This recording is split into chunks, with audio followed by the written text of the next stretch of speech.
এরপর আমরা দেখব ও বচনের আবর্তন কি সম্ভব।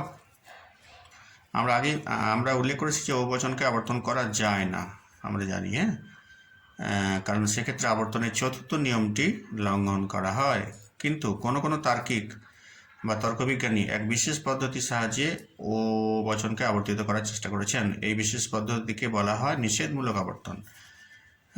এই বিশেষ পদ্ধতি অনুসারে ও বচনের বিধেয়টির আগে এক নিষেধমূলক চিহ্ন যোগ করে বচনটিকে আই বচনে পরিণত করা হয়। তারপর আবর্তনের সাধারণ নিয়মগুলিকে অনুসরণ করে আই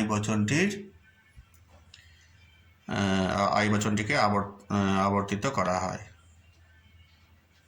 দেখো উদাহরণ,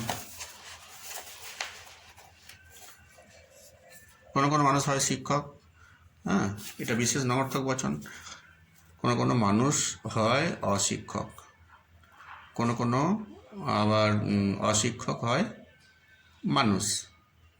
আবর্তন করার চেষ্টা করা হচ্ছে, কিন্তু উপরোক্ত নিষেধমূলক আবর্তন পদ্ধতি যথার্থ নয় বা বৈধ নয়, কারণ এখানে আবর্তনের দুটি নিয়মকে অনুসরণ করা হয়নি। আবর্তনের ক্ষেত্রে আশ্রয়বাক্যের বিধেয় সিদ্ধান্তের উদ্দেশ্য হবে, কিন্তু এখানে আশ্রয়বাক্যের বিধেয়ের বিরুদ্ধ পদ সিদ্ধান্তের উদ্দেশ্য হিসেবে গ্রহণ করা হয়েছে। এক্ষেত্রে আশ্রয়বাক্যের বিধেয় হলো শিক্ষক এবং সিদ্ধান্তের উদ্দেশ্য হলো অশিক্ষক। বস্তুত শিক্ষক ও অশিক্ষক পদ এক নয়। আবর্তনের নিয়ম অনুসারে গুণের কোনো পরিবর্তন হবে না, কিন্তু এক্ষেত্রে আশ্রয়বাক্যটি বিশেষ নমর্থক এবং সিদ্ধান্তটি বিশেষ সদর্থক, কাজেই গুণের পরিবর্তন করা হয়েছে।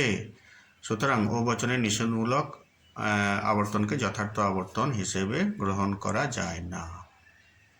তাহলে ও বচনের আবর্তন সম্ভব কিনা বলা হলো, এবং নিষেধমূলক আবর্তনের ব্যাপারটিও তোমাদেরকে সংক্ষেপে বলা হলো। এইগুলো খুব বেশি নাম্বারের প্রশ্ন তোমাদের আসবে না, সংক্ষিপ্ত প্রশ্নই আসবে।